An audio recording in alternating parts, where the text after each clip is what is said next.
తాకట్టులో ఉన్న బంగారాన్ని విడిపించి ఆ రోజు ఆన్లైన్ రేటుకే మేము కొంటాం. Sharma gold company.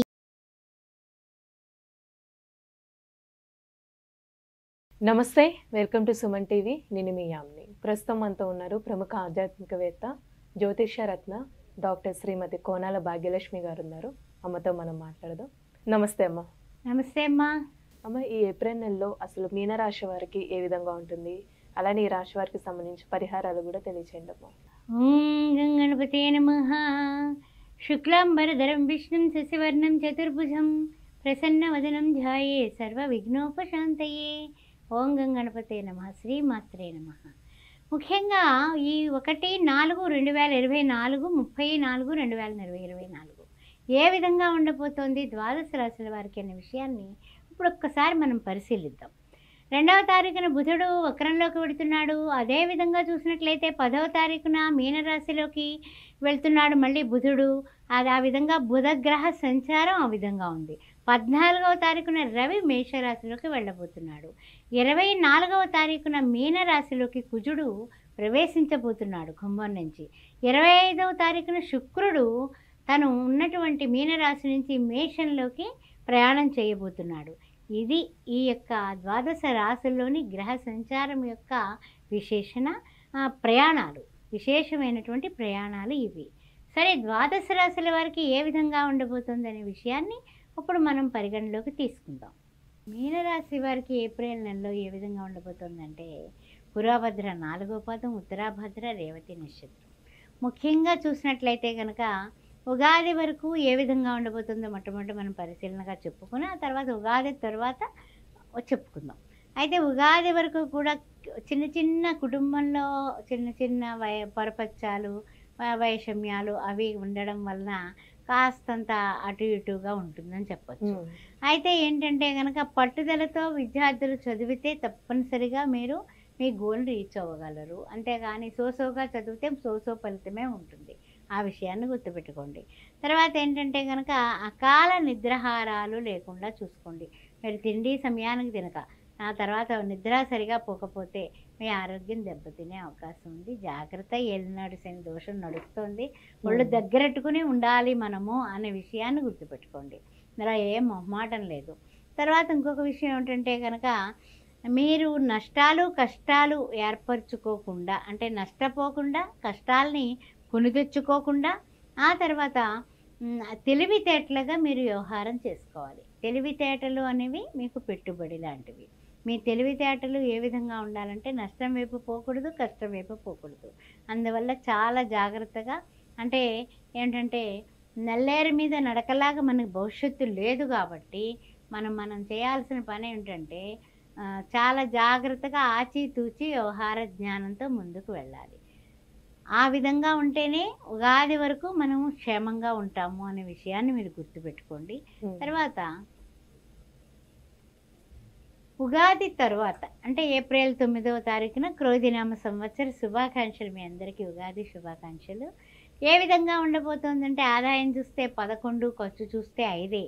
అబ్బో, చాలా పొదుపు చేసినట్టే మనం. తర్వాత చూస్తే పూజ్యత చూస్తే 2, అవమానం చూస్తే 4. ఇక్కడే కొంచెం ఇబ్బంది ఉంది. పర్వాలేదు, అధిగమిస్తాం. మనకి అంత సెల్ఫ్ కాన్ఫిడెన్స్ ఉండాలి మీనరాశి వారికి.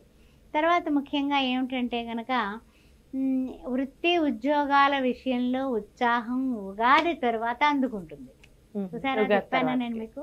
ఉగాది వరకు ఒక ఎత్తు, ఉగాది తర్వాత ఒక ఎత్తు. ఆ తర్వాత అధికారులతో సఖ్యతగా వ్యవహరించడం వల్ల మీకు ఉద్యోగాల్లో కూడా మెరుగుదల కనపడుతుంది. సరే, 3వ పాయింట్కి వస్తే మనోభీష్టాలన్నీ కూడా సిద్ధింపజేసేటటువంటి మీ ప్రయత్నాలు సఫలమవుతాయి. చూడండి, సక్సెస్ వెళ్ళిపోతుంది, అలా వెళ్ళిపోతుంది గ్రాఫ్. సరే, సగం రోజులు అయిపోయాయి. నెల మధ్య భాగం నుంచి చివరి భాగం వరకు ఎలా ఉంటుంది అనేది ఒక్కసారి ఆలోచిద్దాం. ద్వితీయార్థంలో అధికారులు కొంచెం పని ఒత్తిడి పెరుగుతుంది. అధికారులతో ఉండేటటువంటి పనులు ఒత్తిడి అయితే పెరుగుతుంది. కానీ జాగ్రత్తగానే మీరు చేయగలుగుతారు, నిభాయించుకోగలుగుతారు. కొన్ని చాలా ఇది అయిపోతుంది అనుకుని మీరు వెళ్ళిన పని వాయిదా పడుతుంది.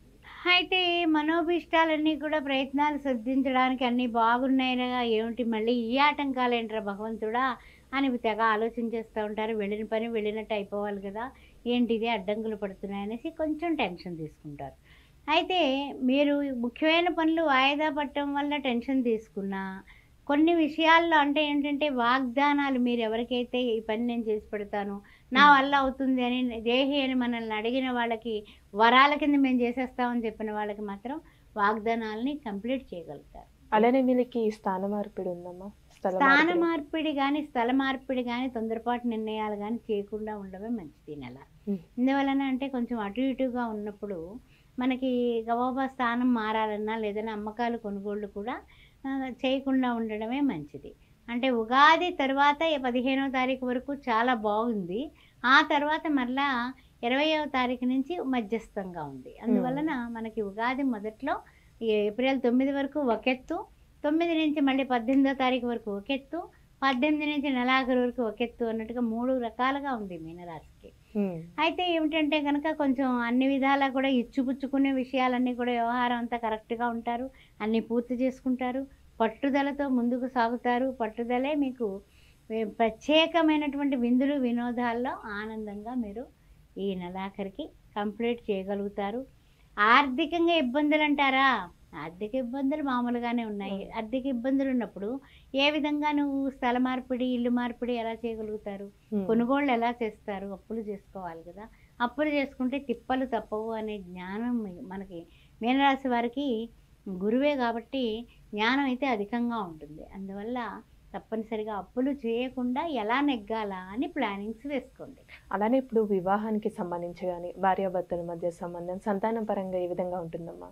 ఉగాది తర్వాత చాలా బాగుందమ్మా. అయితే ఏంటంటే కొంచెం జాగ్రత్తగా మనం ఎదుటి వాళ్ళ చేతిలో మోసపోకుండా ఉండడం చెప్పదగిన సూచన. ఎందువల్ల అంటే కనుక గురువు చూస్తేనేమో లగ్నాత్తు ఉన్న బుధుడు వక్రగతిని ఉన్నాడు. తర్వాత బుధుడు 2వ తారీఖున మళ్ళీ 12th హౌస్లోకి వెళ్తున్నాడు. అక్కడ ఏంటంటే వ్యయం, ఖర్చు అనమాట. ఖర్చు అధికం అవుతుంది. ఖర్చులో ఉన్నప్పుడు ఆలోచనలు కూడా ఆ యొక్క బుధుడు వక్రగతిన ఉన్న మూలాన ఏం మంచి ఆలోచన ఇవ్వడు, చెడ్డ ఆలోచన ఇవ్వడు. తర్వాత చూసినట్లయితే రాహువు, శుక్రుడు, రవి మళ్ళీ మనకి లగ్నాత్తు వస్తున్నాడు. అందువలన రవి అక్కడ మనకి రావడం వల్ల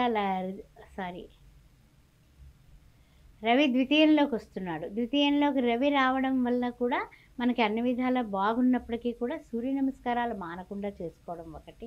2 ఏంటంటే గురువుకు సంబంధించిన గురువారాలు చేసుకోవడం, గురువారం నాడు పసుపు బట్టలు వేసుకోవడం, పసుపు చక్కగా గిర్నీకి పట్టించేసి గుళ్ళకి కాస్త ఇంచుమించు దోసెడితో 3 దోసెళ్ళు చొప్పున 3 పొట్లాలు 9 సంఖ్య, అర్థమైందా?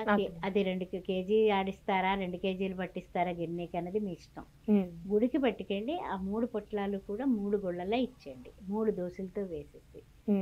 అలాగే తప్పనిసరిగా అక్కడ ఎవరికైనా సరే పేదవాళ్ళకి ఒక 9 లడ్డూలు గురువారం నాడు 3 గుళ్ళల్లో అలా చేసి 9 లడ్డూలు చొప్పున మా ప్రసాదం కింద అక్కడ ఎవరై ఉంటే వాళ్ళకి పంచేసి, ఆ తర్వాత ఆఖరి వారం చేయాల్సిన రెమెడీ ఏంటంటే తప్పనిసరిగా గురువారం నాడు పేదవాళ్ళకి భోజనం పెట్టండి.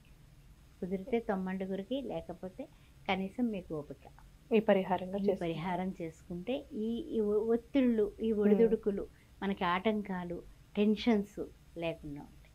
చాలా చక్కగా తెలియజేస్తారమ్మా, ధన్యవాదాలు. ఓం శ్రీ మాత్రే నమః.